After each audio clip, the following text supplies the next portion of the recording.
Hello, this is a guy who likes fanfiction and is too lazy to read, so here is no gods, no masters in audio form. Check the description for the links to the author. Chapter 11, Enemy at the Gates. Where do you want to start looking?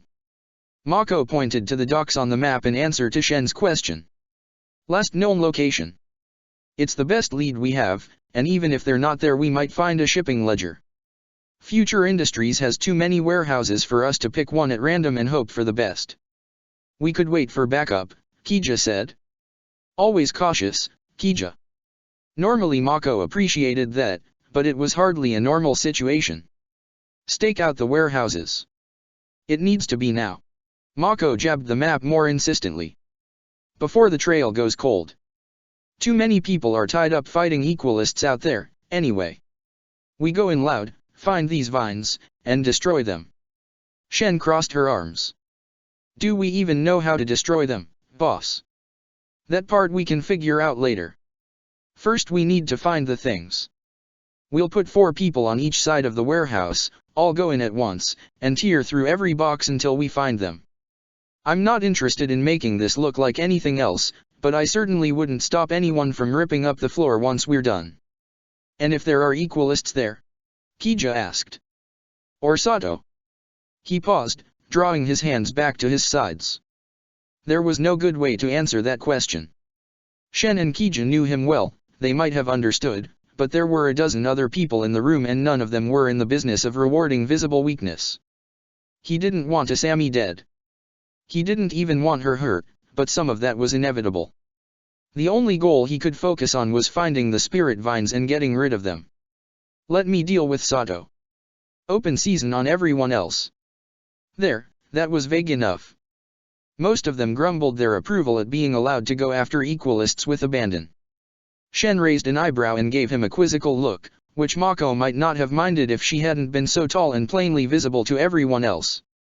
Anything to add? She said nothing at first, and Kija began shuffling everyone else out. When only the 3 of them remained, it turned out that she did have something to add. Stopping insurrections usually works by getting rid of their leaders.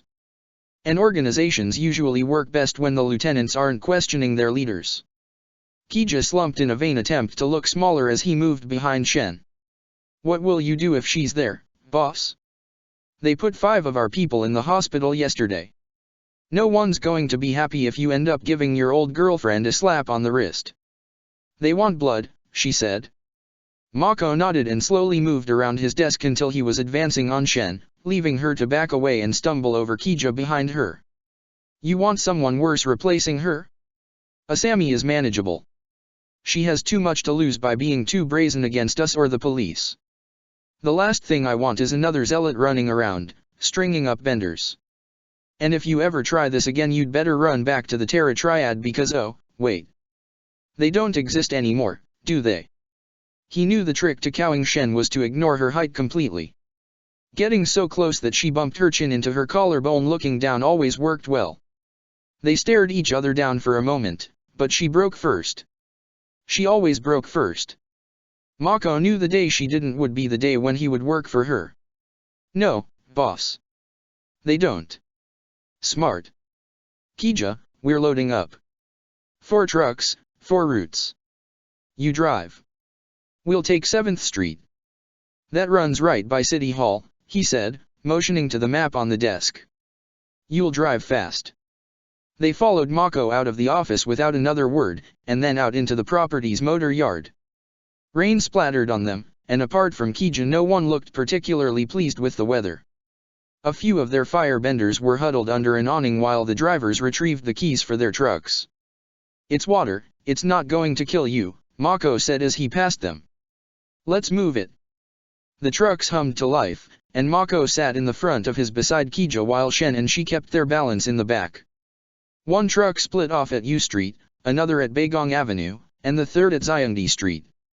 The roads were quiet apart from the howl of the wind and the constant patter of rain on the windshield. Most of the other vehicles they passed were police transports or delivery trucks. Everyone else seemed to want to avoid the foul weather and the fighting that had plagued the night. Mako tapped his fingers on the window while they waited at a light to turn onto 7th Street. The sidewalks were nearly clear, and whatever equalists his people had reported during the night had slunk back into their hideouts. Asami wasn't foolish enough to have them operating in the daytime so close to his territory, even with the tension between them at a fever pitch. They were almost clear of City Hall when the road split beneath them, shattering and forcing them off the road. Kija fought to control the skid, but their front end barreled into an empty newsstand all the same. They came to a sudden stop, and the engine made an insistent knocking sound before falling silent. "Everyone still alive?" Mako asked, pushing himself away from the dashboard. Shen got to her feet and helped she up before looking out through the windshield.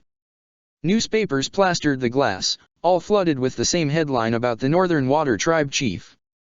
What was that? Equalists. Not unless they started recruiting earthbenders, Kija said, pointing to the road beyond his window. Their lane was shredded, ripped to uselessness while the surrounding area was untouched. Mako tried opening his door, but part of the side panel had warped. He kicked it off its hinge and stumbled out of his seat, squeezing between the truck and a building wall to get back onto the road. In front of them, where the warping in the road began, stood a solitary figure coming out of an earthbending stance. Bolin. There was no malice in his voice, only an embittered resignation barely audible over the rain pouring down around them. "Go home, Mako," he said. "Lin bugged my office, didn't she? Doesn't matter. You're not going to tear my city apart for the sake of your vendetta." The back door of the truck opened, and out spilled Kija, Shen, and she. "If you think for one second that this is your city, you haven't been paying attention. Those weapons shouldn't exist and you know it, Bolin. I'm going to get rid of them before they have a chance to kill anyone. Equalists weren't the ones killing off all the other triads." Lightning flashed through the sky, and thunder clapped shortly after. "I'm not going to stand here and listen to your sanctimony. There's blood on your hands, same as mine. Now get out of my way." "Can't do that, bro," he said, a frown growing on his face. They were advancing on one another, bursts of flame swirling around Mako's hands while pieces of the road circled Bolin's. "Protecting your biggest contributor? Don't waste my time with that. Who do you think they'll use those weapons against? They're not going to stop with me and my people. I'm sure they'll work fine against the police and any bending counselors. Then we get them off the streets slowly, Mako, and legally. Cut the contracts with the police, make a media storm about them. I'm not going to have you fighting a shadow war with Future Industries, and you're not going to that warehouse. And you're going to stop me?" Mako asked, turning his body slightly to drop into a fire-bending form. Bolin swallowed hard and took up his own stance. "If I have to." "Don't do this, Bolin. Please don't do this." Mako glanced back at his people, who were watching intently, but making no motion to interfere. "Go. I'll be there soon." They turned away with some reluctance, but the truck folded in on itself before they could climb back in. Mako's eyes widened as he turned back, where Bolin had changed his footwork from that of solid, rooted earthbending to a lighter, more fluid stance. "You got some new tricks. Bafong can actually stand being around me long enough to teach me a thing or two." His restraint was beginning to fade. "Go," Mako barked. "I'll deal with this." Shen, Kija, and she slipped down a side street while Mako turned on his brother. "Get out of my way. You can't beat me, Bolin. You never could. We never fought in the rain, either." Mako grimaced. The air was too humid to effectively carry a flame very far, he knew, to say nothing of the water all around them, ready to snuff out any fire. Lightning was another option, but it too was unpredictable in rain and humid air, arcing off course as often as it found its target. Not wanting to electrocute his brother was also a point against it. "You'll never be able to go after Future Industries, Bolin. Asami will get another counselor elected in your place. That's why you keep me around, remember? I do the hard things that you can't because of one thing or another hamstringing you.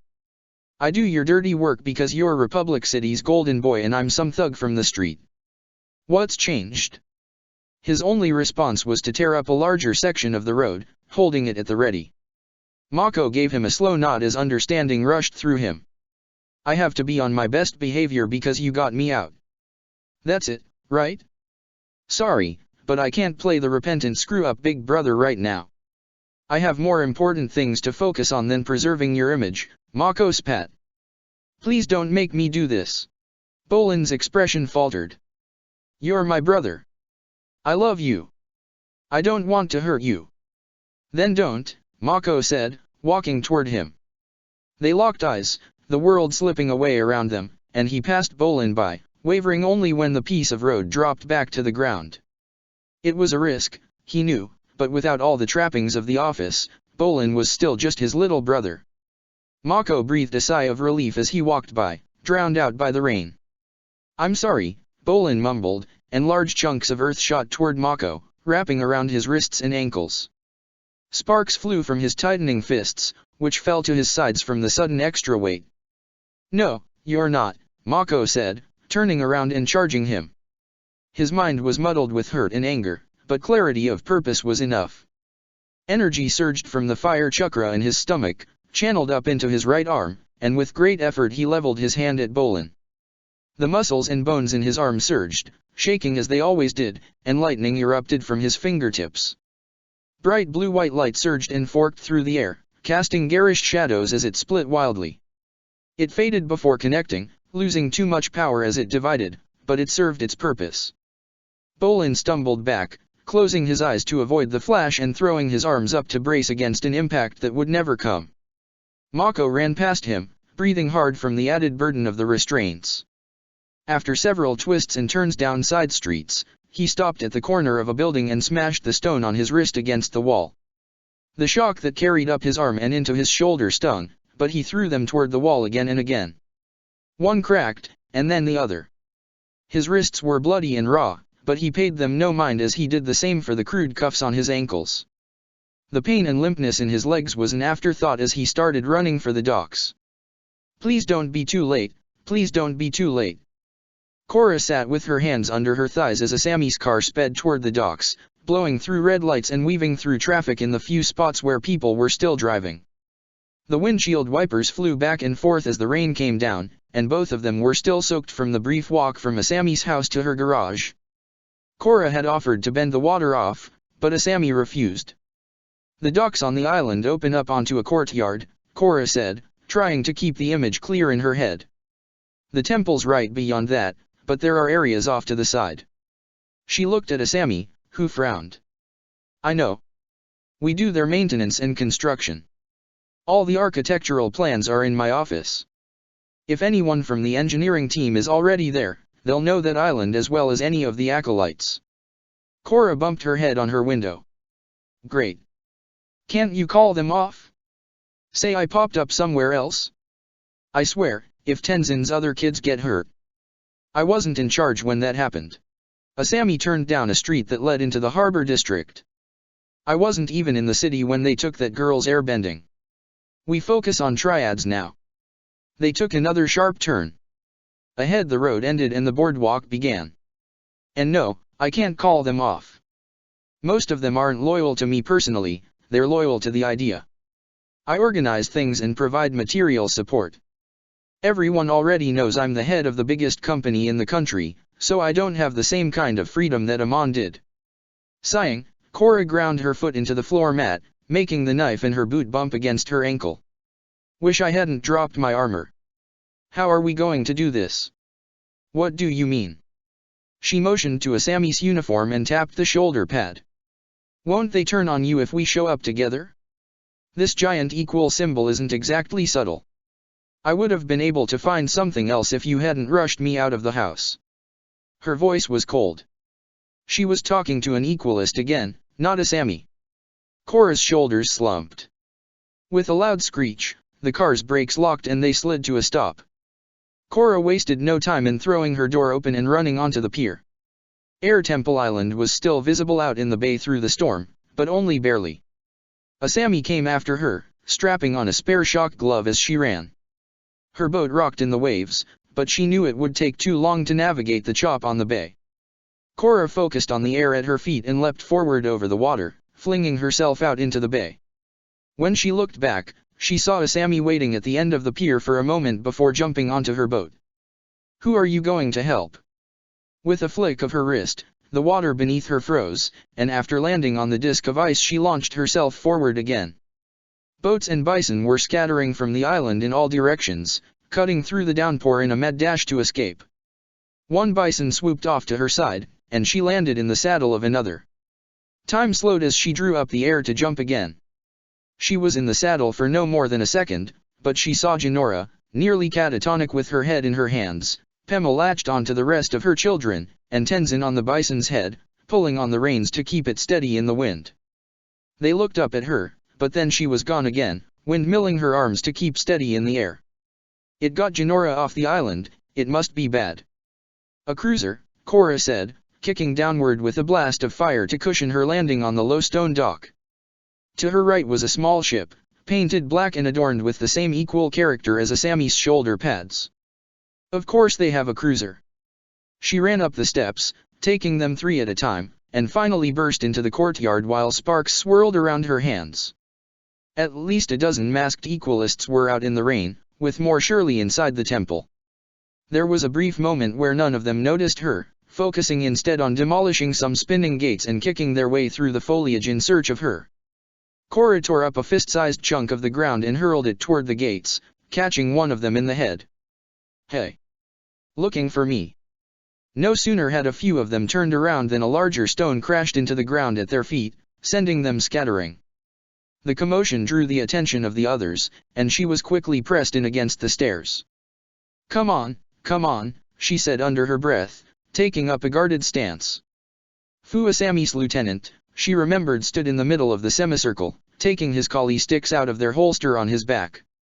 Others had shock gloves, and a few twirled bolas. Violet energy crackled around all of their weapons, and Korra kept her head on a swivel to watch them all.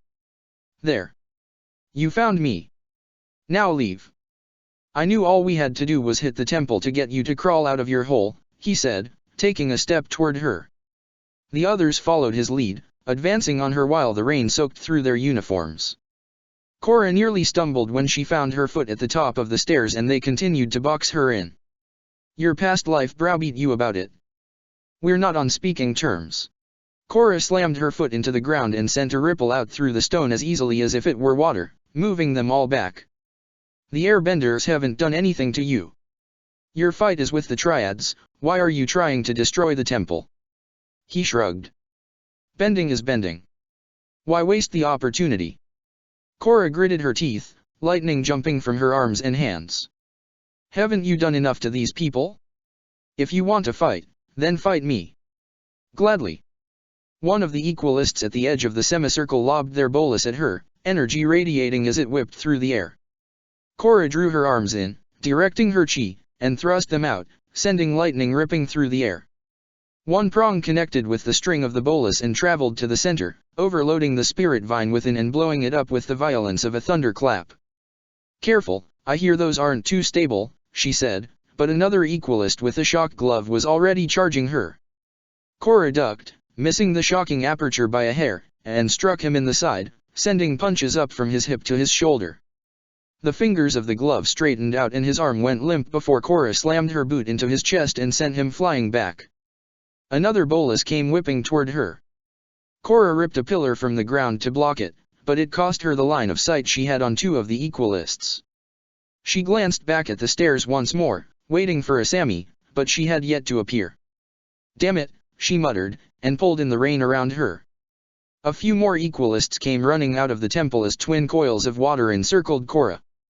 She turned to one end of the semicircle to catch them all in one fell swoop, but fists flew into her back, and the water faltered for a moment before falling uselessly to the ground as her water-bending chi path locked up.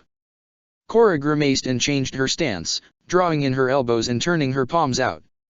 A rush of air blew from her hands, putting down 2 equalists, but a bolus wrapping around her cut it off.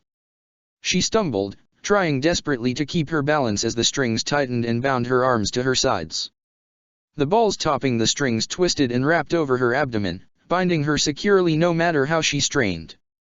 With a grunt, she jumped and brought her feet down as hard as she could, drawing up a sharpened bit of stone to cut through the strings.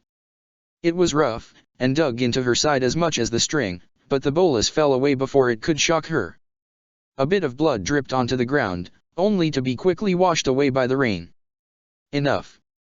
The thought of marring the temple any further distressed her, probably as much of a connection with Aang as she was going to get, she thought, but she couldn't fight a dozen people at once.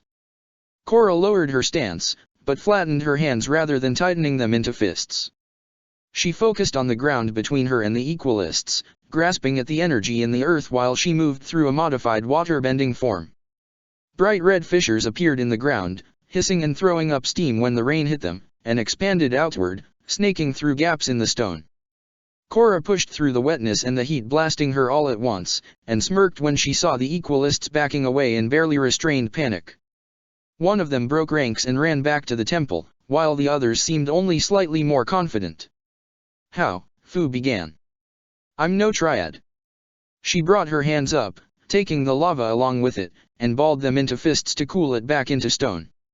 7 blackened, glassy obelisks stood between her and the Equalists before she stamped her foot and thrust her arms out, sending them into the remaining assailants.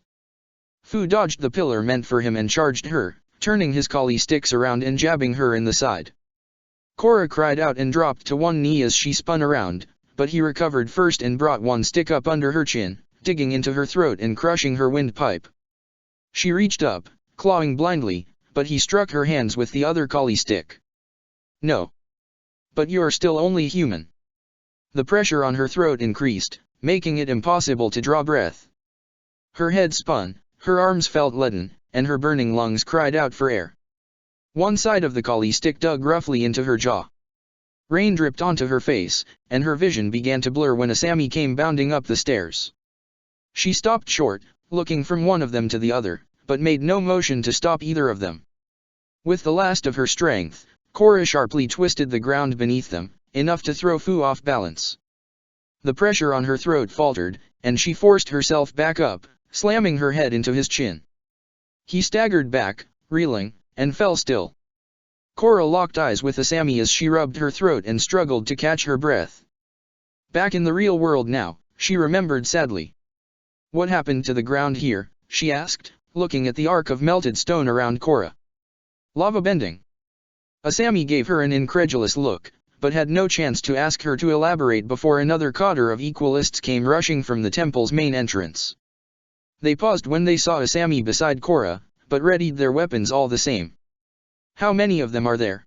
Korra asked, dropping into her airbending form. She was still breathing heavily, and the chi line for her waterbending was still blocked. "More than the triads." The remaining Equalists never had a chance to move any closer. Korra thought she heard a thunderclap, but no lightning had flashed, and instead the ground near the Equalists exploded, sending blood and bits of uniforms flying through the air. Asami screamed and ducked behind Korra, who traced the thin gray line left behind by the path of the explosion. She followed it up and into the air, back to an airship that had snuck up on them in the rain.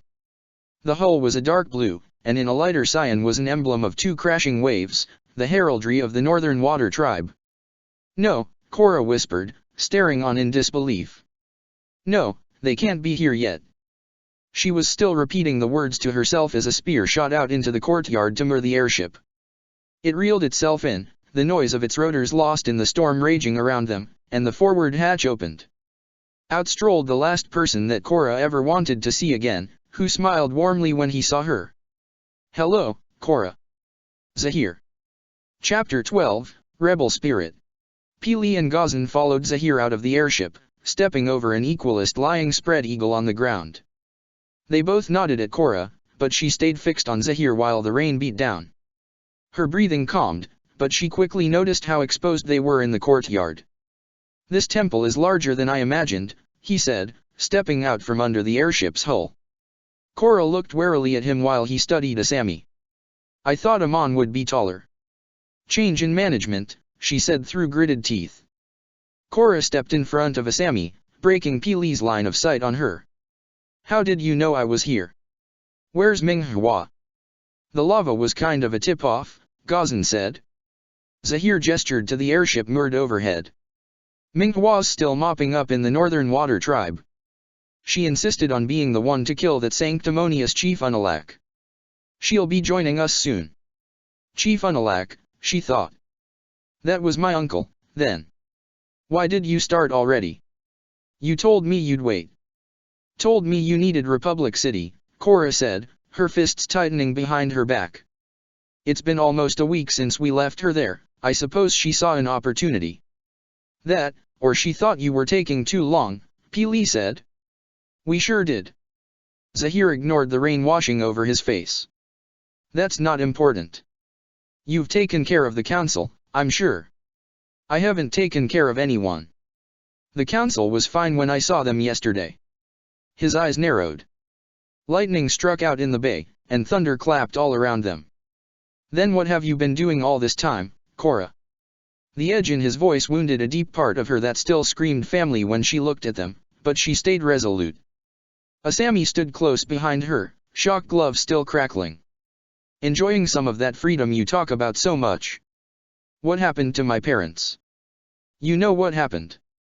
They died, he said evenly. Cora slammed her foot into the ground, wrenching two massive chunks of earth up into the air. A blast from Peely destroyed one of them, but Zahir put a hand up before she could target the second. What in the world? Asami began, taking a step closer to Cora. Wrong answer. What happened to Senna and Chief Tonrik? Zahir looked at his companions, and Cora tightened her fist until bright red fissures appeared on the remaining rock. Parts of it melted, dripping onto the courtyard and sending up steam. A large split appeared down the middle and it separated into two parts, lava glowing from where they had divided. Peely frowned, but Gazan looked impressed. I'm not going to ask again, Zahir. What does it matter? We raised you, he said, glancing at the molten rock held between them. Why should we have needlessly confused things? A chief for a father would have made everything more complicated. Cora yelled and hurled the stones at them. She knew they would never connect, but it was a relief to throw them all the same. Gazan wrested control from her and flung the rocks harmlessly over the edge of the courtyard, leaving them to crash down into the bay. Rather than try again with earth, she lightened her stance, bringing her arms in before thrusting out at them, sending a flurry of wind toward the airship. Zahir and Peely struggled to keep their balance, while Gazan managed to keep himself rooted. I'm glad being in the city helped you work through your airbending block, Zahir said after the blast subsided. I can't say that it's improved your temper, though. You're going to start giving me answers. Cora set her jaw in a hard line. Not, it's complicated, not, you'll understand someday, answers. Or I'll tear this island down around you, she said through a snarl. Is destroying the capital of the Air Nation supposed to be a threat? I'd say it's a welcome change from this said display of pointless rebellion. Ask your questions, I'll answer them. Whether you'll like the answers is another matter entirely. His mouth flattened into a small smirk while Cora fumed. It wasn't going to be that easy, she knew. Anything from him would be twisted up into the merest shadow of the truth. Just like everything else she had heard for 20 years. Go start the boat, she said under her breath, and Asami receded down the stairs. Why me? There was no way of knowing how long Peely and Gazan would let her draw on, and that was the one question she wanted answered more than anything. The Red Lotus has some of the most powerful benders in the world. What do you think a 4-year-old avatar could have done to stop you? You weren't going to stay a child, Zahir said, stepping back under the hull of the airship and into its shadow. And there would have been nothing to stop the White Lotus from poisoning you into believing that you had a duty to put everything back the way it was. To undo everything we've been working for. A world without laws or judges, without borders, or kings. I thought you understood that. Cora shook with rage, and the lines between the stones on the ground began running with bright red lava again. I understand that you used me. That you tried to turn me into your own personal killing machine, she said as sparks flew from her fists. I am not a weapon. Don't delude yourself, Cora. Zahir watched the flow of lava around her, and Gazan fought her for control of it. You're the perfect weapon, or you would have been. Weapons don't think. All you are is a failure. His words stung, and tears mixed with the rain beating down on her face as she looked at Peely. How could you be okay with this? How could you, of all people, think this was right? You did the same thing to me that they tried to do to you. She grimaced. We're not warlords. None of this was for our own self-aggrandizement. It was what the world needed. It was what you needed. Korra swept her arm toward Republic City. These people don't want to go through hell every day to survive. They just want to live without having everything upended by constant chaos. You're conflating chaos and destruction again, Zahir said, chiding her. I thought we made that difference clear. You are a chaotic force, Korra, whether you like it or not. He put out one hand, palm facing upward. Creation. He put his other hand out in the same way. Destruction. Chaotic forces. Two halves of the same whole. Do you think your place is to bring order? Order is peace, but also sterility, stagnation, silence. A world in lockstep. The last Avatar imposed this monstrosity, this united republic, and it was your turn to destroy it. Your turn to let people make their own way. To restore that balance, that freedom. And you failed. Korra clenched her jaw and slowly twisted one hand behind her back, guiding the knife in her boot up the length of her leg where it was out of their view. The motions of her wrist and fingers seemed glaringly obvious to her, and for a moment she regretted not trying harder when Minghua tried to teach her psychic bending. No. Korra went to rub her shoulder, grabbing the hilt of the knife as she did. Something popped in her back, and she felt the chi path there open, restoring her water bending. You failed. Lightning cracked on the bay and flashed on the metal as it flew through the air. Zahir clutched at the side of his face with a grunt of pain, but there was no time to see how well she had found her target. She forced up a wall of stone to absorb a blast from Pili, shattering it into thousands of pieces that hung in the air for a moment before flattening into molten discs. But by the time the smoke from the blast cleared, she was gone, jumping from landing to landing on the stairs leading to the dock. With the noise from the storm, the dull hum of her boat's engine seemed small and far away. She spotted Asami in the bridge and jumped onto the deck as it began pulling away into the open water. Once they were clear, Korra drew up all the water she could from around the pier and froze it under several feet of ice. A figure appeared near the top of the stairs, and a moment later the water behind the cruiser plumed up as if a depth charge had gone off beneath the surface. Korra was ready for another shot, but Pili disappeared from sight, and she slipped into the bridge where Asami stood at the helm. You didn't have to wait, you know. I wanted to. She leaned against one of the rear-facing windows and took a moment to catch her breath, still shaking from her escape. So you're back to helping me? Who am I talking to right now, my friend or the Equalist? Asami locked the ship on its current heading and turned around so they could look at one another. Both. I really don't know how to feel about you right now, Korra, and this isn't the time to get into it.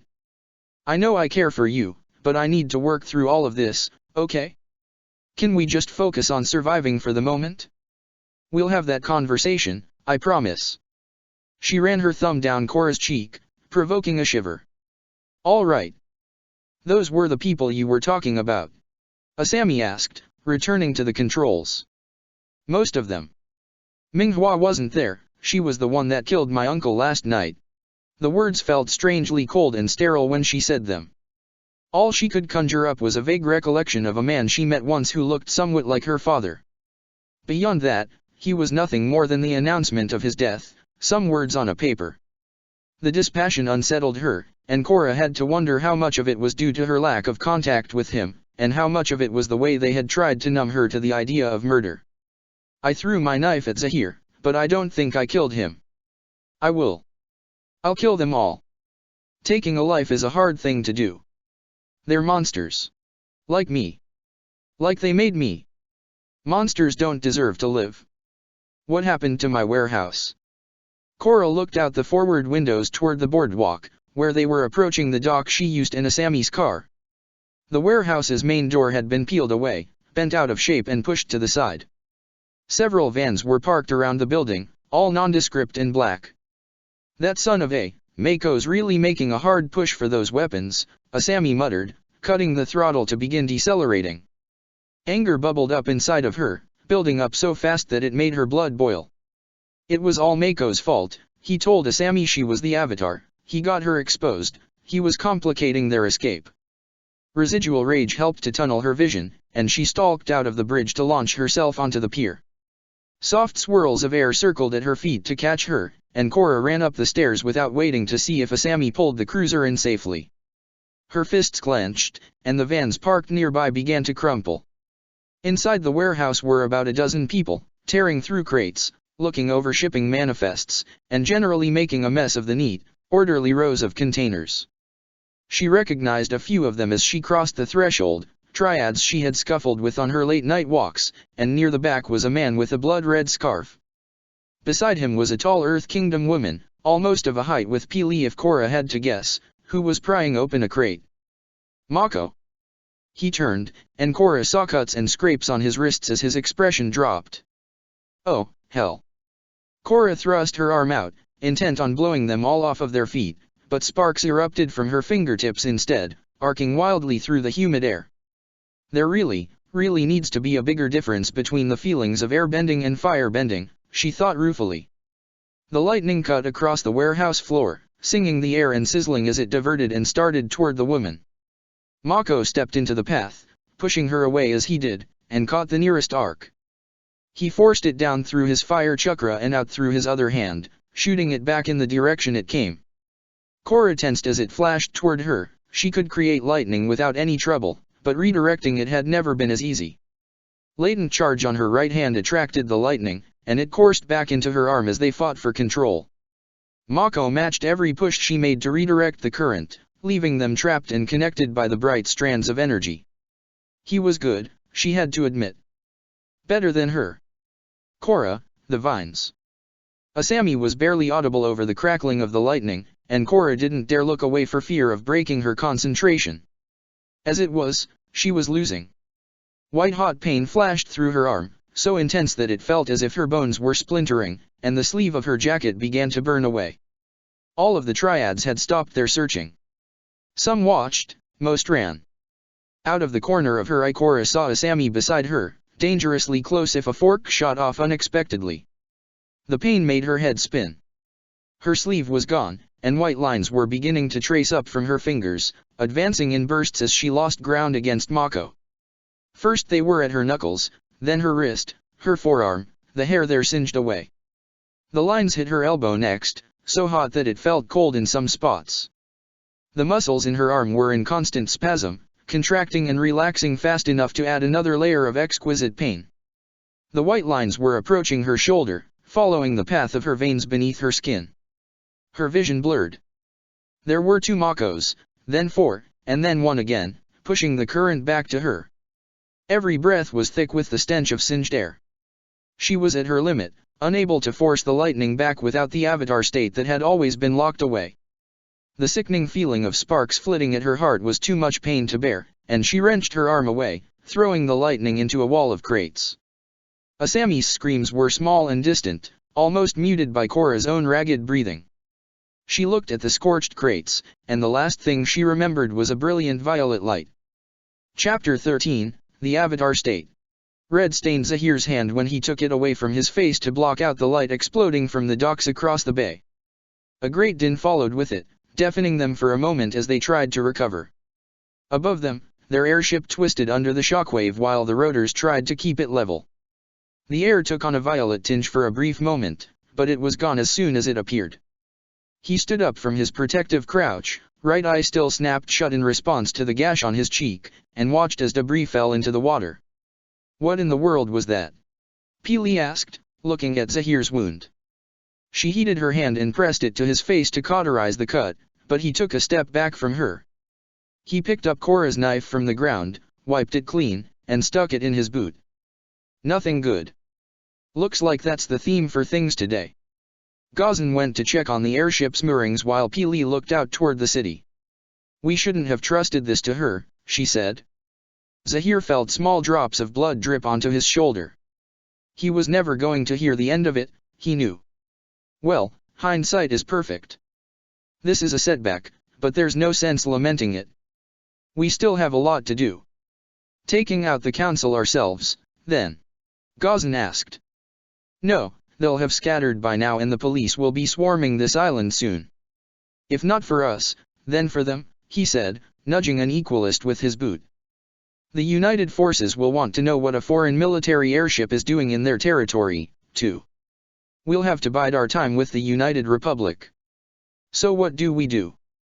The rest of the plan hasn't changed. Zahir started up the ramp into the airship.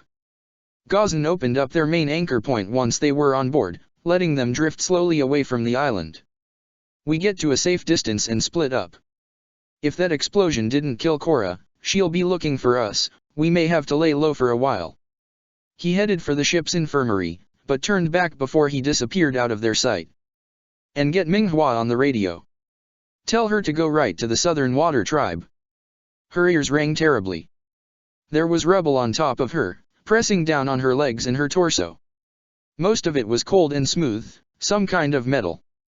Something had sliced along her left arm, leaving a line of sharp pain from her wrist to her elbow. She didn't feel anything in her right arm. Rain pattered down on her face, and she drew a deep breath. Ah, arg. With no small effort, Cora bent away the debris on her and sat up, trying to work through the dull pounding in her head. Her vision was still blurry when she opened her eyes, and everything looked oddly purple for a moment. A bit of blood trickled from her mouth, and she wiped it away while she looked at her numb right arm. The pain was numbed, but the lines remained. From the tips of her first 2 fingers to her shoulder, an intricate web flowed in sharp contrast to her skin tone. She could move her fingers, and feeling was beginning to return, followed quickly by pain. Her whole arm throbbed, but the white heat of the lightning was gone. Something stirred nearby. Cora looked up as her vision sharpened, surveying the damage. The entire warehouse was gone, reduced to rubble by the spirit vines. A crater stood where her lightning had struck, and inside it the air seemed to ripple and shimmer. She chalked it up to the residual heat and tried to trace the noise. Through the twisted remains of support beams and rebar, she saw Mako pulling someone out of the wreckage. A long cut above his left eye left thin lines of red streaming down his face, but he was making no effort to tend to it. Instead he kicked away part of a crate and got one of his people to their feet before sending them on. Mako, she gasped out. The taste and smell of burnt wood and metal still hung thick in the air. They locked eyes, but he stumbled away before she could get up. Cora threw a punch in his direction, but the fire sputtered out in front of her. She had used up most of her chi on the lightning. He vanished behind another building while she stood, holding onto a steel beam for support. Most of her jacket's remaining sleeve was shredded, and she tore it off to examine her arm. The cut looked superficial, mostly pain without any lasting damage. Cora shook her head clear and took another look around. With the sun beginning to break through the clouds over the city, the gleam off the cracked lens of a shock glove caught her attention. Asami. Cora staggered over as fast as she could, still reeling from the ringing in her ears and the aching soreness in her legs. She felt horribly sick, as if her chest were in a vice, and an intermittent glow appeared in her eyes and the lines on her arm as she moved. Her legs gave out, but she was close. Cora crawled the rest of the way, clawing along the ruined floor to where Asami laid. She was still, with thin cuts on her ear and cheek that dripped small beads of blood. A longer gash on her side above her hip was visible through a tear in her uniform, and the fabric around it had run red. Her face and clothing were covered in soot and ash, and the vine in her shock glove had exploded, leaving only a small scorch mark on the device. No, Cora mumbled, choking on the word as she sat up and stroked Asami's cheek. You promised, you can't die, you promised. The Avatar shouldn't be a murderer. All you are is a failure. Do you feel like a hero yet, Avatar? The rain falling down around her stopped in midair as she began to shake. Beneath her, the ground rumbled, and deep fractures snaked out from where she sat, extending all the way down to the pier. A bright white glow appeared in the lines on her arm and in her eyes, and sparks flew haphazardly from her body. A rush of strength flooded in, and all the pain melted away, replaced by anger. Cora stood up under her own power, vaguely aware that she was screaming, and turned toward the bay.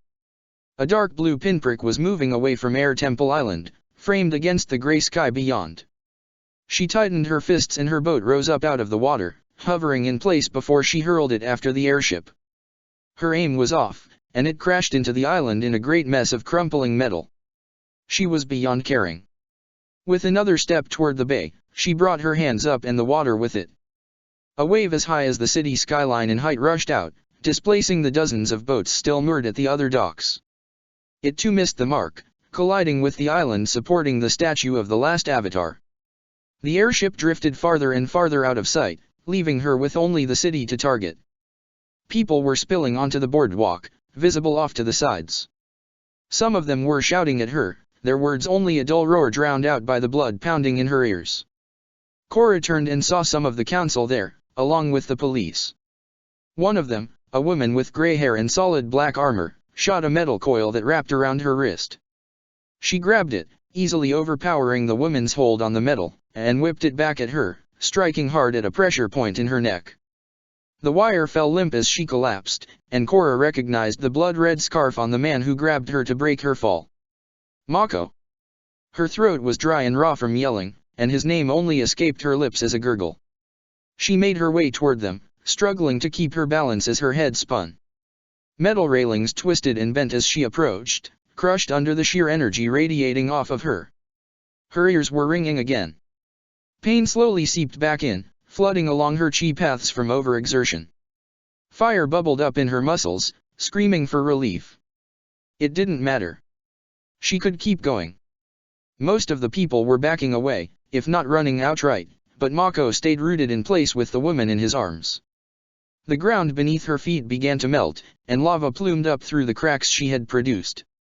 Electricity crackled around her arm, and the rain around her swirled, coalesced, and froze into shards of ice that hung above her head, their points fixed on Mako. He looked at her again, his face still bloodied, but another scuffle behind him drew their attention. Jinora broke away from her father's grip, ducked under the police keeping everyone back, and ran until she was close enough to throw her arms around Cora in an ineffectual tackle. She was only slightly shorter than Cora, but slender enough to make barely any impact. "Don't do this," she said, trying to push her back. "Don't hurt Lin anymore. Don't lose yourself." The words rung out in her mind, and a few of the ice shards wavered. Jinora held her tighter, and over her shoulder Cora saw Mako's look of fear? Confusion? Resignation? She couldn't tell. "Cora." She turned back and followed the voice to where Asami stood, weakly clutching her side. Her gaze slipped from the molten sections of pavement to the ice above Cora, whose eyes and arm lost their glow almost immediately. "You're not a weapon," Asami said, inching up to her. The ice shards flew out into the bay, and the red lines in the pavement cooled to black again. She had torn the shoulder pads off her uniform, Cora noticed. "Understand." She was on the verge of collapsing again, but Jinora held her steady, cradling their fallen, broken avatar. She didn't feel as if she had the right to be there. All of the damage, after all, was her fault, one way or another.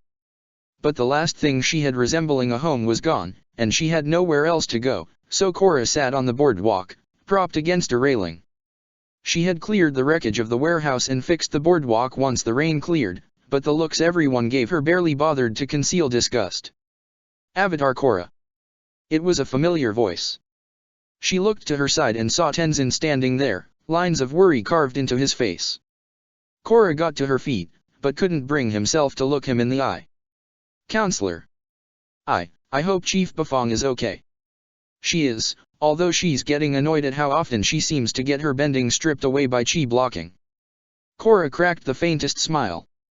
"I can't tell you how sorry I am about everything, Tenzin.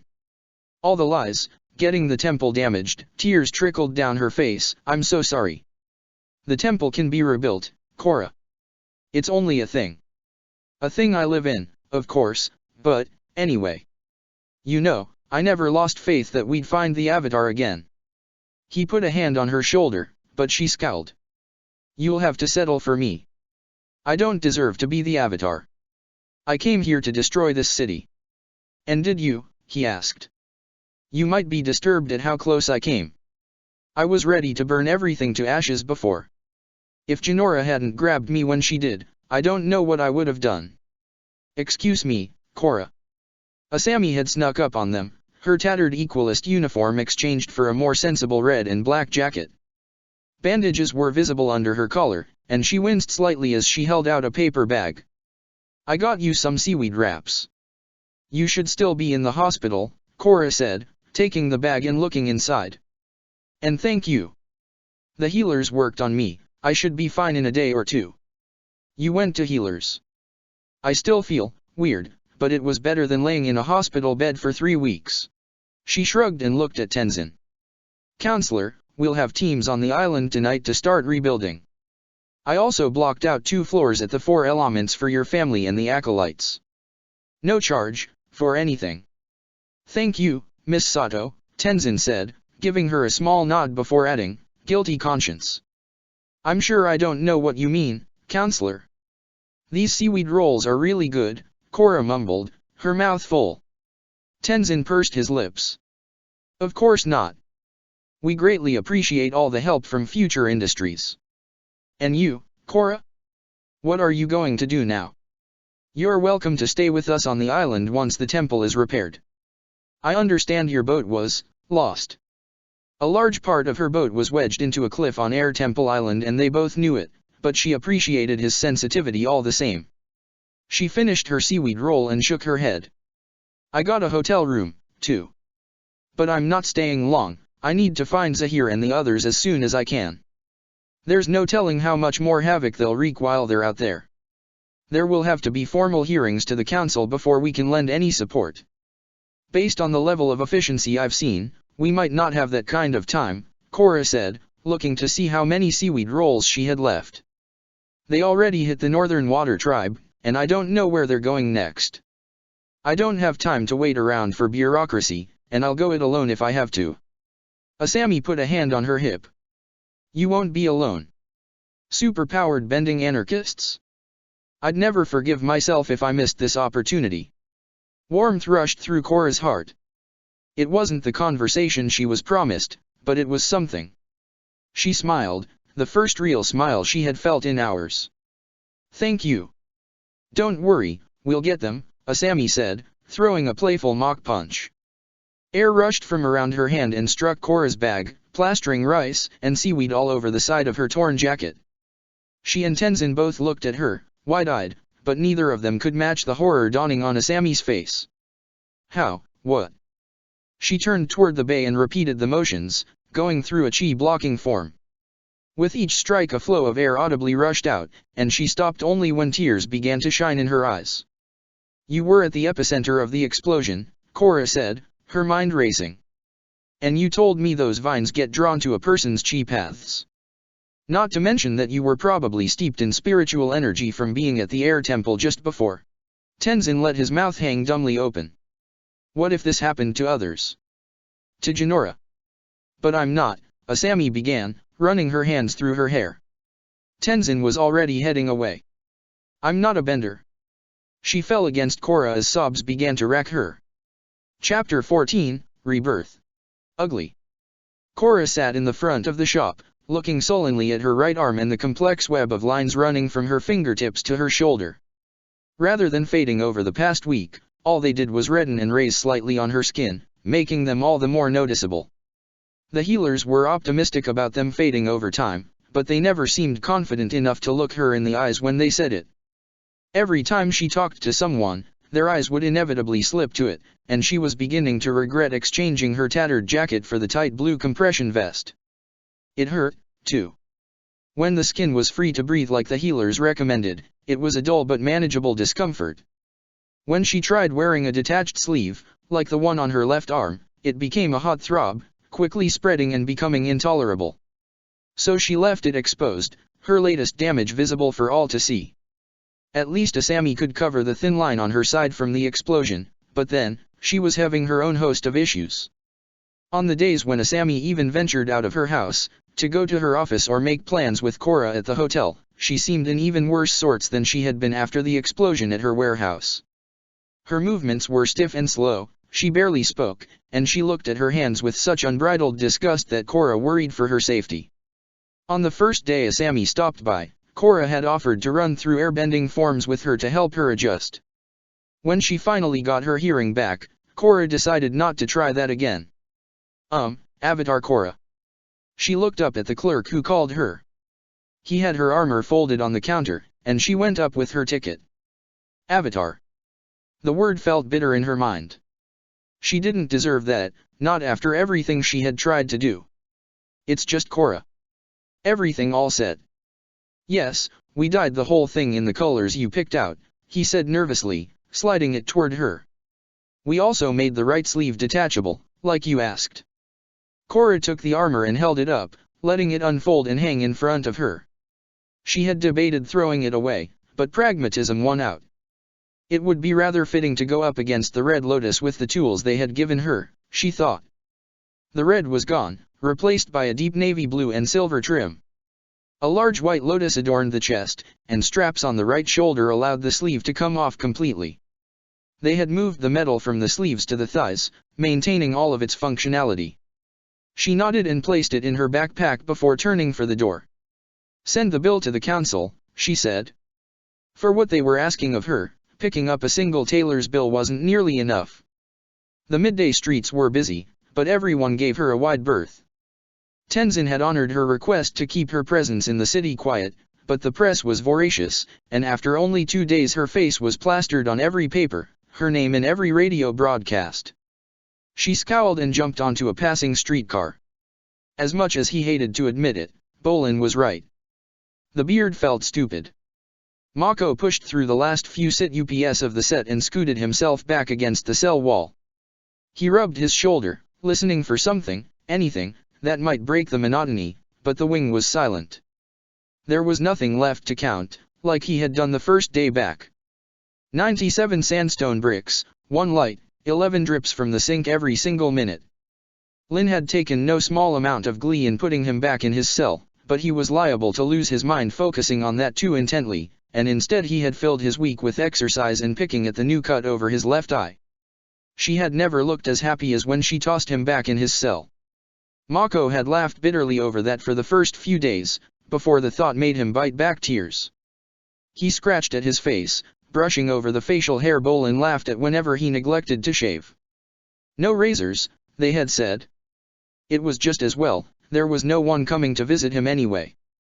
The rest of the wing was unoccupied, and the only people he saw were the guards who brought meals, escorted him to the shower every other day, and showed up whenever his bending set off the temperature sensors in the hall. With a few deep breaths, Mako resumed his sit-ups, continuing until he heard footsteps down the corridor, making his ears prick up.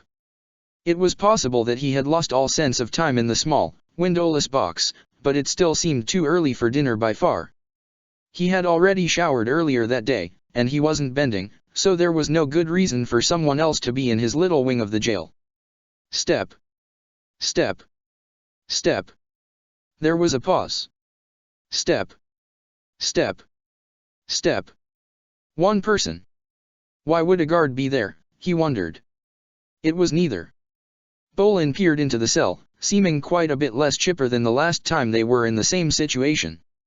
Frowning didn't suit his face, Mako thought, but then he was used to seeing his Bolin as all smiles, the ever-cheerful little brother always intent on lightening the mood and making someone grin. Of course, his right to call himself Bolin's brother had been somewhat suspect since their fight, and he knew it. Mako looked at him, abandoning his sit-ups and leaning against the side of his cot. "Hey there, counselor." "Oh, not the beard again." It was a mirthless attempt at humor, but Mako smiled all the same. "They wouldn't give me any razors. I guess they think I'm suicidal. Or maybe they like facial hair more than you." The corner of Bolin's mouth twitched. At least he was easily susceptible to humor. Mako stood up and went to the cell door. "So what brings you by? I doubt you're going to spring me again, unless Grandma's making something spicy and you want to see me suffer through it. Believe it or not, I am getting you out of here again. But it's not because I need you to go to dinner. And that was last night, by the way. If anyone asks, you were working overnight at a new job site in the Xian province. Upgrading the dam there or building a new dam, I forgot exactly what I told them." He nodded. "Sudden and indefinite. Sounds like an excuse I'd make. I'm glad you like it. So why are you here? Remember last week, when you tried to electrocute me?" "No, I only tried to make it seem like I was going to electrocute you," Mako said in a huff.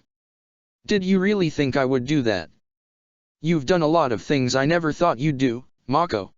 That stung.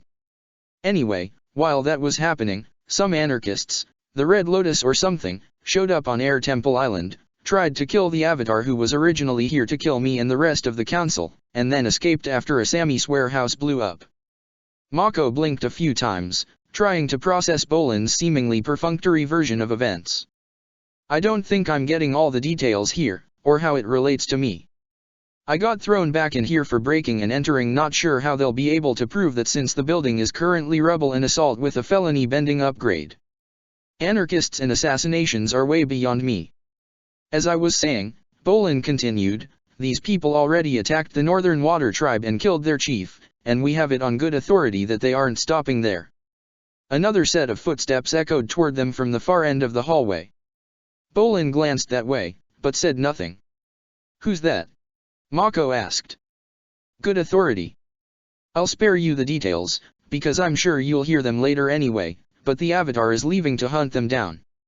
Interesting story, Mako said, crossing his arms. Don't know why I'm hearing about it, though.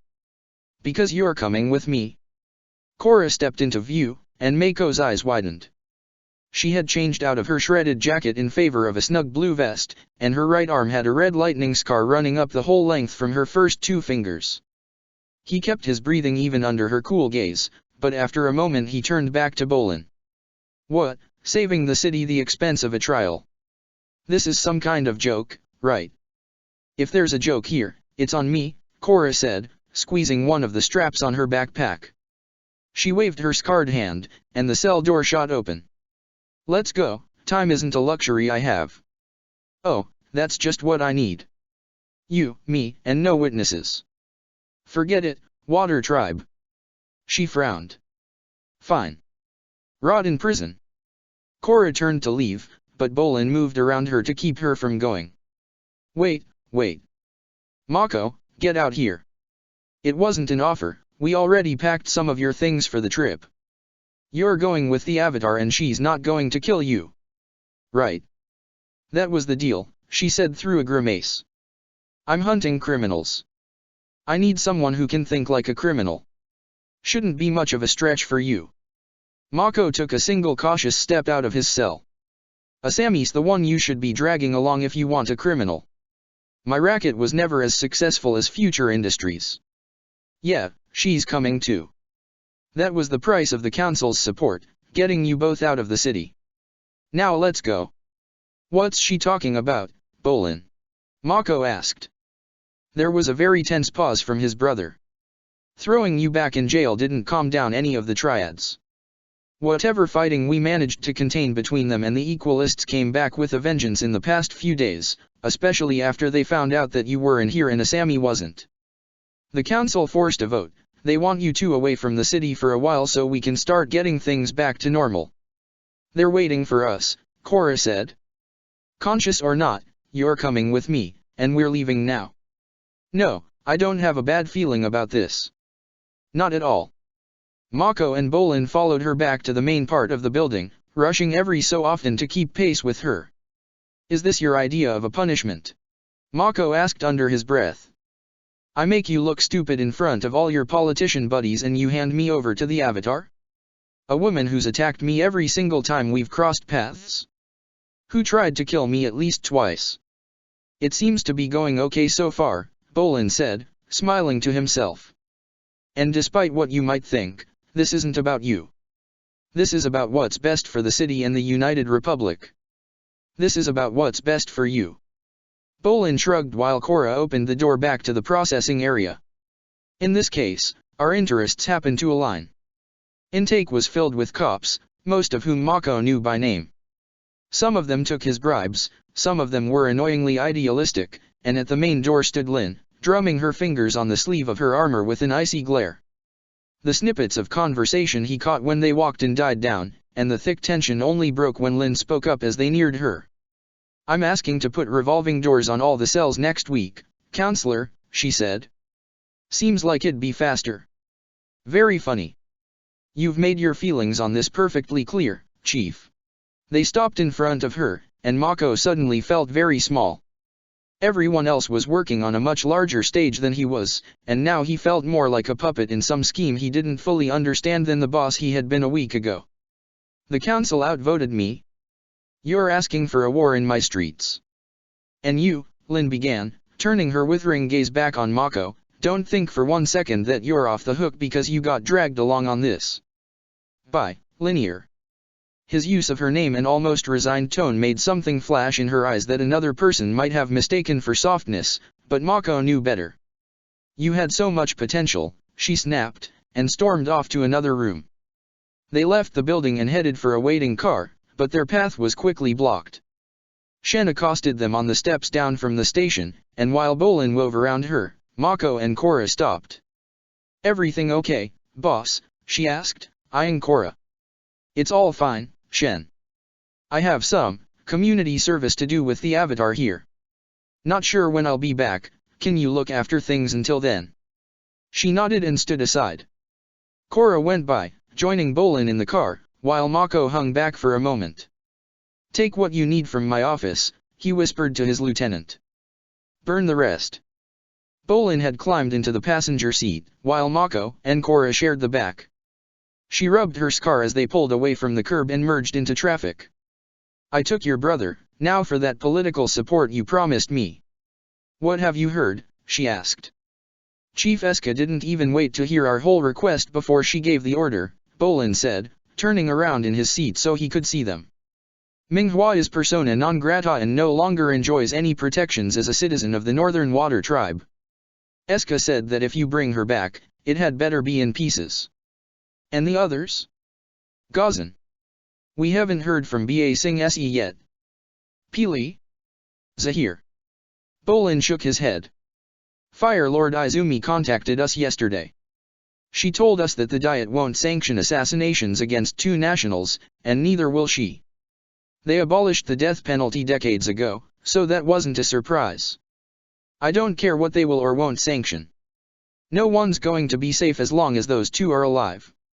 She and the Diet are all targets as far as they're concerned. There's too much politicking in the United Republic for me to worry about it over there, Avatar, he said. You'll have to take it up with the Fire Lord yourself. If they were still in the country, we could arrest them as accessories to Chief Unalak's murder. Assuming we could find and capture them, of course. Korra clenched her teeth and looked out the window. Mako watched her, trying to process everything. Well, a few days with Republic City's finest wasn't the worst thing in the world, but hunting down terrorists seems much more exciting. Mako? Korra asked, looking back at him. She pushed over in her seat towards him until they were uncomfortably close. Yes. That thing you're doing, where you move your mouth and sound comes out. Talking. Yeah. She moved back to her side of the car. Don't do that. He rolled his eyes, and the rest of the ride passed in stolid silence. The car pulled up to the docks, near the ferry stop where Asami's warehouse had been until they destroyed it. No, Mako reminded himself. She was the one throwing lightning. They'll only blame me for it. At the dock was a group he could only assume was meeting them. Counselor Tenzin and one of his daughters were there with an enormous bison. Asami was leaning on a railing, looking more dejected than Mako had ever seen, and a woman from the council police with a fading black eye jogged up and opened Bolin's door as the engine cut out. She noticed him in the back seat, and he blanched. Of course it had to be her. He followed Bolin and Korra onto the pier, where Asami nudged a bag at him with her boot. It was one of his from his house, with his scarf tucked into a pocket on the side. Mako picked it up while Korra approached the cop, who was looking pointedly away from her. Mei, right? She asked. The woman nodded slowly. Mei Kimura, Council Police. I wanted to apologize for last week, she said, motioning to Mei's eye. I was a little freaked out when I found you on my boat. You put my friends in the hospital. Ayani is still there. She was bleeding into her lung when we got her admitted and she'll be lucky to even get back to desk duty. And what is the counselor's brother doing here with you? Good to see you too, Mei. I wonder if they'll trot out any more of my exes. Korra frowned. I'm sorry about your friend. For all the good that does her. Both of you ought to be in jail, and her too, Mei said, pointing in Asami's direction. Bolin stepped up to them, but Korra cut him off before he could speak. Asami didn't do anything. You're too far gone if you think she's anything close to innocent. Enough, Bolin said. I've already gotten an earful about this from Bufang, Captain. I don't need you fanning the flames, too. You still work for us. May pursed her lips. Yes, sir. Then may I politely inquire as to why Mako is out and about with you again rather than sitting in his cell? He's going with Miss Sato and the Avatar, Bolin began, and Mako could swear he saw a vein in her temple pop. We all voted on this, including your mother. Our hope is that them being gone will help settle things here a bit. We decided that the well-being of the city was more important than having him serve out his sentence right away. There were political realities to consider. Her expression twisted up into a glower. Political realities, you know why people don't like politicians, counselor. Phrases like that. Political realities. Big important sounding stuff that means nothing. How about the political reality of the citizens losing faith in you when they find out you let 2 gang leaders off without so much as a slap on the wrist? May unpinned the badge on her uniform and threw it at his feet. Fuck your political realities. I won't be a party to this. She stalked off and along the boardwalk, shooting them all dark glares as Bolin followed after her. Tenzin shook his head and came up to Korra. There are going to be more people who aren't happy that we're doing this, he said. This is a lot of trust we're placing in you, Korra. Don't worry. She shrugged off her backpack and opened one of the side pockets. I'll find them. I'll kill them. Here, for your library. I was going to burn it, I feel sick when I look at it, but it's something for the new Air Nation. Mako peered over her shoulder and saw a small book in her hand, heavily worn and marked up, with an etching of wind on the cover. Tenzin took it and thumbed through the middle, his beard pricking up in response to his smile. This is one of the oldest editions, thank you. His expression dropped slightly. You've read this whole book? Several times. Then you know what it says about journeys of revenge.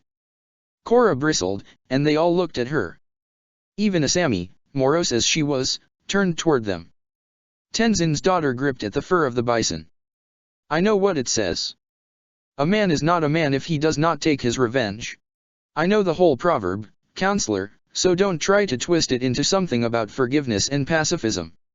What they've done is beyond forgiveness. They tried to make me into a weapon, they deserve to be on the receiving end. When we make landfall, I'll dig the 2 graves. He nodded, disappointment creeping across his face. It was worth a try. We informed the Southern Water Tribe security services about the threat, but didn't tell them you were coming, like you asked. Thank you. I guess that's everything. Korra tossed her bag into the bison's saddle, and Mako blinked. We're getting to the Southern Water Tribe on that. Pepper is faster than a boat, Tenzin's daughter said as she went up to her father.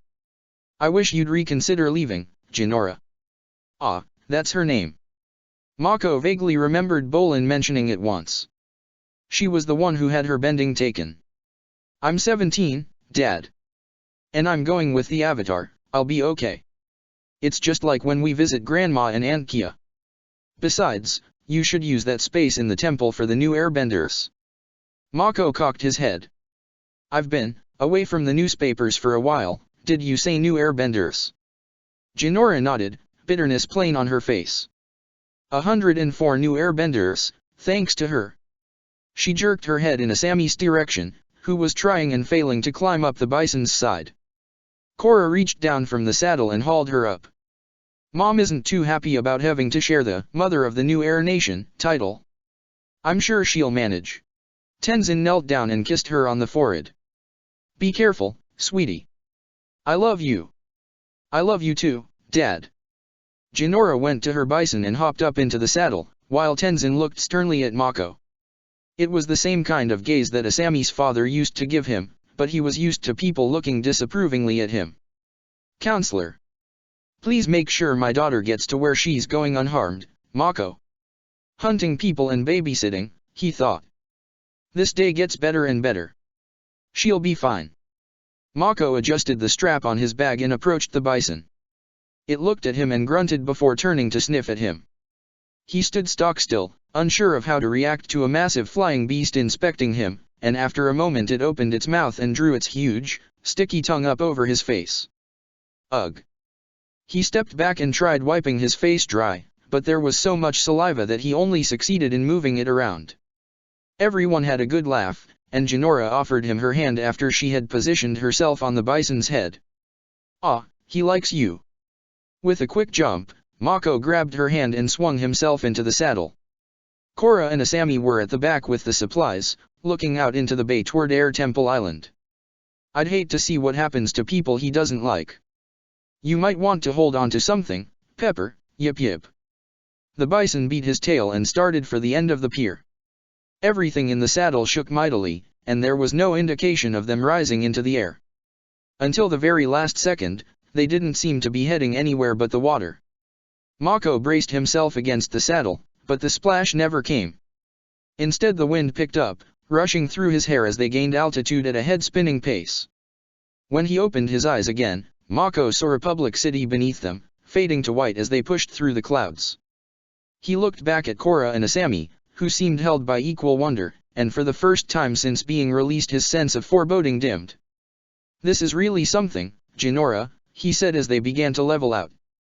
"Wait until you see a sunset from up here. Korra, do you have the map and compass? I need the heading to the Southern Water Tribe." "We're not going right to the Southern Water Tribe," Korra said, sliding up toward the front of the saddle. "There's one stop we need to make before that." "Then where are we going?" "Home." Chapter 15, Venom of the Red Lotus. True to her word, Asami had set her crews working on Air Temple Island around the clock, deriving all their repairs from the original architectural plans. Tenzin worried that she might have forgotten in her fugue after the true amount of new airbenders came to light, but she put teams on the island all the same. Even in under 2 weeks, they were nearly finished, and the foreman estimated only a few more days of work. It would be nice to finally get out of the hotel and back home. Ikki and Milo blasting around the roof on air scooters had already shaved untold years off Tenzin's life, and Rohan tore through the halls at all hours, leaving Pema to chase after him. All in all, Tenzin enjoyed his time away from the hotel. When she still had her airbending and ventured to the mainland without any fear, Jinora enjoyed eating lunch at the base of Harmony Tower and watching the turtle duck boats on the lake. It was where Tenzin found himself with his miso soup and rice, sitting quietly with his memories. Of course, Jinora was off to the Southern Water Tribe with the Avatar, scared out of the city by Equalists invading her home, the last place she felt some semblance of safety. He picked at his rice while a breeze carried over the lake. Soft footfalls in the grass behind him made his ears prick up, and the clink of metal on metal told him who it was without looking. Lin sat down beside him with her own lunch, keeping a polite distance at first, but then shifting closer. "Counselor." "Hello, Lin. I thought you preferred to eat in your office." "They're putting in new lights," she said matter-of-factly. "Kicks up too much dust. It's a shame I couldn't get the revolving doors I wanted. I thought we went through this last week, Linear." She glowered as she unpacked her lunch. "We need to stabilize this situation with the Equalists and the Triads before any more people get hurt. So taking their leaders out of the picture and letting the rest of them run around like blind vipers was your solution." Tenzin offered her some rice, which she accepted. Making them work together was the goal. A show of good faith. And with what Bolin told us, the relationship between Mako and Asami was too volatile to wait for them willingly broker some kind of truce. "Or you could have issued the arrest warrants I asked for," Lin said. "And if you had let us fire on that cruiser we could have dealt a real blow to the Equalists. Too many people died in my home already. There was barely enough to identify any of them." Lin finished off her egg roll. "A bunch of criminals. Equalists. You have some strangely placed sympathies, Counselor." She looked as though she knew she had crossed a line, and Tenzin's glare confirmed it. "You didn't see it, Lin. All the blood, everywhere. Without the little scraps of uniforms you never would have known they were Equalists. And I let my daughter go off with those leaders, if you recall. Do you think I don't know what I'm doing? I wonder sometimes. Why don't you say what's really bothering you?" Tenzin asked, setting his meal down and looking at her. "Mako's not in your jail cell anymore." He saw her jaw clench. "You mean criminals running free on the Avatar and councils say so? It bothers me, imagine that. My job is to enforce the laws, then you come in flouting them and I have to take it, because you have a fancy gold pin and I don't. So yes, Tenzin, I'm sore about you springing Mako, same as you'd be if I waltzed into the council chamber and started telling you how to do your job. Why is it so personal for you with him? Tenzin asked, immediately wishing that he hadn't. Lin went to grab him by the collar, but turned away instead, scowling at the lake. It just is. Tenzin expected her to get up and leave, but instead she bit into another egg roll, looking supremely unhappy with the experience. She sometimes swung between moods, he knew, but usually quickly reverted to a manageable crankiness. He finished his soup and sat quietly until she was done. She was still fuming, but she seemed to have it under control. I bet you were happy to get more airbenders without having to change any more diapers, she said.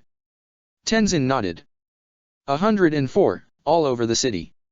I only wish more of them were willing to join us at the temple once it's repaired. We convinced about 30, with a few more maybes. So 107 airbenders now. It's not the new civilization your father wanted, but it's better than 3. Sato must have been nearly catatonic. I don't think she believes our gratitude is genuine, Tenzin said, leaning back on his hands while they looked over the lake. He felt Lin's fingers brush at his. She seems to think it's something more like mockery.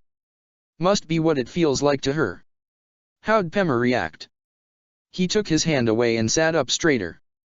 When we got the final count, she threw her hands up and said she couldn't compete with those numbers. I suppose there's some poetic propriety to an equalist being the mother of the new air nation, figurative as it is. Lin nodded, and they sat for a while longer in silence, watching the boats in the lake as they picked at the last scraps of their lunches. They both had meetings, Tenzin knew, but the placid little spot was too welcome a respite from the upheaval of the last 2 weeks. Lin. Yes. What made you decide to come here for lunch? She tensed, the motion barely visible under her armor, then shrugged. It was nearby. It's clean. Why? Ah. I thought it might have been because this is where we had our 3rd date. 2nd, Lin said, turning toward him again. 2nd date. When this tower was just a bunch of girders lying in a pile and they were introducing the paddle boats. I must have misremembered, then. Lin opened her mouth to say something, but paused. Tenzin shifted, trying to do something to distract from the tension threatening to plume up.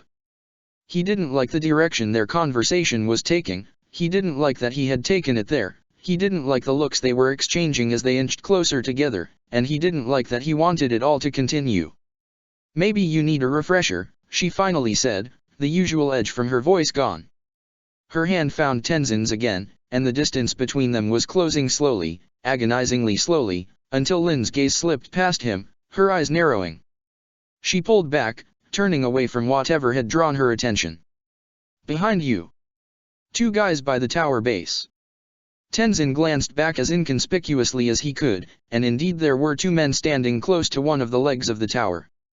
They had their backs to him and Lin, and looked furtively over their shoulders every so often, exposing the bandanas over their mouths with large black equal symbols. You should call for backup. She didn't wait to hear the rest of his suggestion before leaping up and charging at them, coils flashing from her wrists. Tenzin got to his feet and called after her, but there was little he could do but follow. Hey! Stop right there! One of the men ran while the other turned back and caught Lin's coil around his neck, striking through his bandana. He jerked forward as Lin pulled back on the cable, but then his shock glove clamped down on it, blue sparks flying and coursing back toward her. Lin. Her whole body seized, but it looked to be an older model of shock glove, without the chi-blocking enhancement. Lin forced the cable taut, flinging the equalist out into the lake. He struck the side of a boat, upending it and sending the couple inside overboard. Tenzin looked around for the other man, but he had already receded into the forest opposite the water. Are you okay? He asked, coming up behind Lin, who had the cable go limp again before retracting it. Getting tired of being shocked, what the hell is that? He followed her gaze to the tower leg, where a small gray device had been stuck to one of the beams. Wires stuck out of it on all sides, and a red light blinked rapidly on one corner. Tenzin wasn't aware of the explosion, nor was he aware of the tower beginning to crumple under its own weight. He was only aware of Lin shoving him to the ground and throwing her body over him, tensing and then falling still as the shockwave hit her. Though they had managed to go almost a week without killing one another, Mako was still wary whenever they were especially high up, skimming under the clouds so that they could keep an eye out for their destination.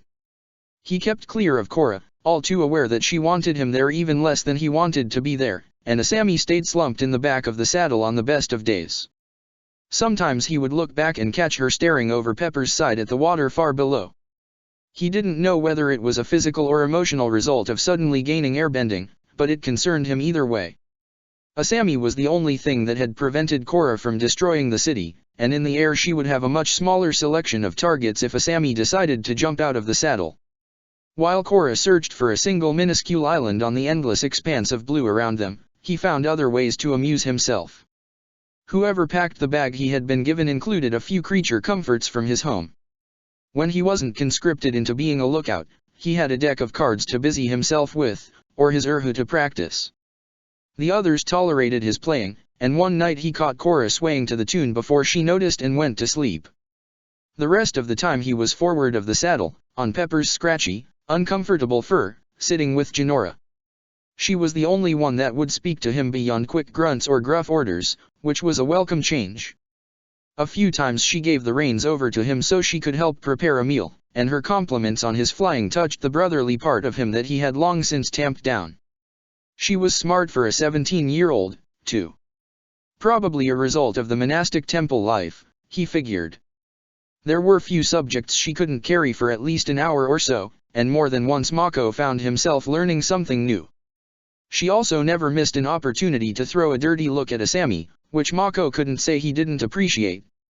A little while after they set out on the morning of the 6th day, once they had reached their cruising altitude, Jinora clambered back into the saddle, tying Pepper's reins loosely to a catch on the saddle's lip.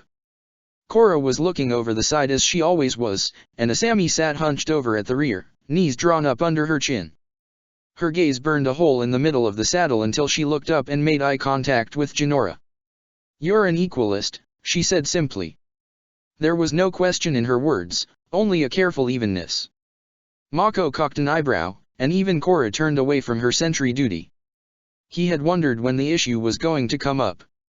Asami chewed on her lip for a moment before speaking more than she had all week. I was the leader, actually, until they found out I was responsible for all the new airbenders. But I guess you already knew that. My dad said as much when he was trying to convince me not to go with you. Did he tell you that Mako is the boss of the Triple Threat Triad? Asami asked, earning Mako a foul look from both her and Korra. He tugged at his scarf. Triads didn't abduct me. Triads didn't rip out a part of me and laugh about it. They didn't leave me for dead in a gutter. Jinora tried to keep her composure, but tears threatened to fall as she spoke.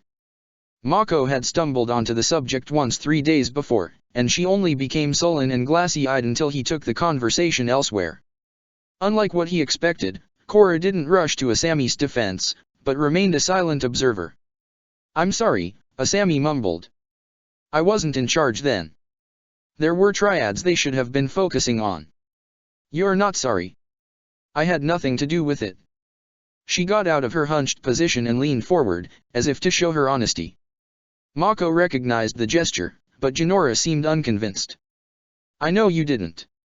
You couldn't have been involved, not if you had a shred of decency.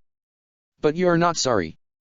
Her eyes went glassy again, and thin lines of tears rolled down her cheeks. Mako felt his heart clench. He wanted to comfort her somehow, his big brother instincts firing on all cylinders, but he held back. If she meant what he thought she meant, then she needed her space, at least from him. Korra shifted closer to her instead, worry lining her face. They didn't just take your bending, did they? She asked, glancing back at Asami. Jinora shook her head, and suddenly the thought of jumping out of the saddle, if only to avoid hearing any more, seemed very appealing to Mako. I really wanted to see the pro bending finals last year, Jinora said, her voice falling into a dull, rote tone. My dad thinks pro bending is dumb, so I told him I was going onto the mainland to meet some friends. I only got to see the first half of the match. I was coming back from the bathroom when something hit me hard on the head, and then I woke up in the back of a van. They had gagged me and tied my hands and feet together behind my back. She sounded very far off.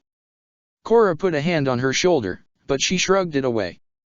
There wasn't any big spectacle like they did sometimes. Guess I wasn't important enough.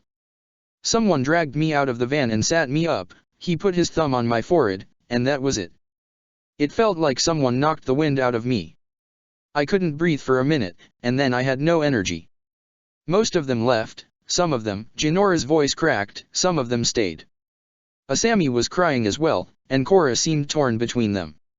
If she had to wonder who to comfort, Mako thought, she needed to get her head checked. It was like I wasn't really there, Jinora said, her voice flat once more. More like I was watching from the other side of the alley. Watching a nightmare I couldn't wake up from. I think I passed out during, because I don't remember them leaving. A car horn woke me up at sunrise and I went home. There was a lot of blood on my clothes, so I burned them. I don't know how long I sat in the shower after that. Most of the day, maybe. The water got cold after a while. Her eyes narrowed as she looked at Asami again. I wanted to kill all of them for so long. I used to wish that they had just killed me. Now I have to see those awful masks every time I close my eyes.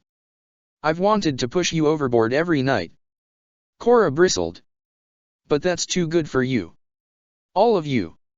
You don't deserve something quick like that. I can't get to them, but you're right here. And you're going to remember what your friends did every time you look at me or any of the airbenders you created. You brought the Air Nation back somehow, and I'm grateful for that, but I won't forget and neither will you. The tranquil rage in her voice subsided as she began wiping away tears. Asami took a ragged breath and looked at Korra, but she was already at Jinora's side, and Asami drew her legs up again. Mako felt acutely out of place and unable to contribute in any meaningful way, so he turned back to the water. Useless. She tried to stay quiet as she cried, but every sob that broke through gnawed at him and made Mako focus more intently on the water. He was glad for it, too, because he finally saw something on the infinite stretch of blue beneath them. A small island out in the middle of nowhere, with something tiny jutting out that was too regularly shaped to be natural. A dock. Hey, Water Tribe, Mako said, waving her over. Down there. Is that what we're looking for? Korra crawled around a still weeping Jinora and looked at where he indicated. She tensed up and nodded. That has to be it. She's not in any condition to land us, Mako thought as he climbed out of the saddle, taking the reins with him. Pepper growled as Mako sat in the crook of his neck. Okay, how hard can this be, do you know down? Descend. Land. Come on, I don't speak big flying slobber monster, work with me here. Mako's boots tapped the sides of Pepper's neck, and they dropped ever so slightly. Yeah, more of that, Pepper, he said, pulling on the left rein to circle them back toward the island. He wasn't sure of the exact pressure to apply with his boot, and rather than risk being thrown off, Mako got them there in a slow corkscrew. More detail became visible as they came closer. A small house, a training yard. There didn't seem to be much else. This was her whole life? Even living on the streets, he and Bolin had more freedom and access to more space than that. He turned back toward the saddle. Jinora was watching him at the reins, giving him an approving smile marred by the tear lines on her cheeks, and Korra had broken out in a cold sweat, never taking her eyes off the little island. Mako bumped his boots into Pepper's neck once more and they came to the level of the dock. With one last adjustment, they landed, making the stone beneath them tremble. He hopped down alongside Korra and made a quick visual sweep. No motion and no lights inside the house. No boats at the dock. This is the place, he asked, sparks flying off his fingertips. Korra grimaced and took a step away from him, turning to protect her scarred arm. Yeah. Jinora and Asami climbed down on opposite sides of Pepper and followed behind as they made their slow advance on the house. Combative as they had been, Mako couldn't help but feel an odd sense of pride at working with the Avatar, even if she had a bad habit of attacking him. Korra slammed one boot into the ground and a corner of the house crumbled away, revealing a darkened interior. They evened out until they were walking four abreast, with Jinora and Asami on the outsides and Mako and Korra between them. A vanishingly faint pressure pushed at Mako's boot, and he saw the shimmer of the tripwire an instant too late. There was a faint snap, followed by the sound of something being primed. Down. Mako threw himself sideways, tackling Jinora into the water, while a blast ripped through the small home. The cold rushed around him. It clung to his jacket and rushed into his nose and mouth, saltiness stinging at his eyes before he forced them shut. With a twist, he righted himself and resurfaced, taking in the smell of ash and fire as soon as he did. Jinora gasped for air, struggling in his grasp, and he waded them back to the edge of the pier, wiping the water out of his eyes after helping her climb up. Very little of the house apart from the foundation remained, Mako saw when he hoisted himself back onto the dock. Smoke billowed out from the center, and pieces of wall and terracotta roof tiles were strewn all around them. Korra had ripped up a large section of the pier in front of her and Asami, and gritted her teeth as she sheared it off and dropped it into the water. "Are you all right?" Mako asked. Jinora coughed, but nodded after a moment. "I'm okay. Thanks for, tackling me. I hate explosions," Korra muttered, bending the water off Mako and Jinora. Asami brushed some dust off her jacket, air rushing out as she flicked her wrist. She frowned and crossed her arms. "Yeah, I know the feeling," Mako said. He picked at the healing cut above his eyebrow. Korra continued toward the house. "What are we looking for, anyway? Anything that's left?" He shrugged and followed her into the wreckage. Picking through the remains of the Avatar's home was slow work. Noon came and went, and they only stopped 2 at a time for a quick midday meal. Rather than spend the little time Korra allowed cooking, Mako shared some of Jinora's vegetarian fare, and it was more filling than he had expected. She stayed latched to his side the whole time, still trembling until Mako hugged her. Some hours later, when the sun had moved lower and lower in the sky, Korra yelled in frustration and kicked through one of the remaining fragments of wall. "Damn it, there's nothing left." She didn't seem to realize Mako had been the one to hit the tripwire, and he decided not to share that bit of information. Asami looked up from her quarter of the search area, holding a mess of curved metal. "Hey, Korra, what about these?" It was more than anyone else had found, and they all crowded around a cleared section of ground where Asami laid them. At first glance they looked like warped pieces of sheet metal, but upon closer inspection they were all the same size, curled in spirals, and each bore a raised circle within an octagon, the heraldry of the Jinshu province of the Earth Kingdom. "These are my metal-bending scrolls," Korra said, unrolling them. Laid flat, they revealed expertly etched diagrams and explanations, showing the different chi paths that metal bending used as opposed to traditional earth bending. Mako inspected them, looking at the small flourishes around the edges and the calligraphy in the etchings. "High quality, too," he said. "It's authentic stuff, not even reproductions." "How do you know?" Korra asked. "See how the pattern on the top and bottom doesn't warp when it's rolled up? The fakes don't graduate the filigree like that, when they even bother to include it. And the characters in the text aren't used so much anymore, but they were back when metal bending was invented. The syntax is antiquated, and so are the little serifs at the end of the lines." "You're not even an earthbender," Korra said. "How do you know what makes these real or fake?" "Because we sold most of the fakes. You wouldn't believe how many cops wanted authentic stuff to show their families were involved in the establishment of metal bending. We made 100 a day at a warehouse in the Jiamao district. They were just display pieces, it wasn't important to get all the details on the inside right." She rolled her eyes. "Don't look down your nose at me, this is what you dragged me along for. Where did these come from?" Korra rolled the scrolls up and floated them into her arms. "Zaofu. They knew someone there. The Metal Clan. Well, they left behind some really nice stuff. Don't worry." She started back toward Pepper. Without breaking her stride, Korra flicked her wrist, making 2 deep holes in the ground. 2 graves. I'll be bringing it back. Check the description for the links to the author.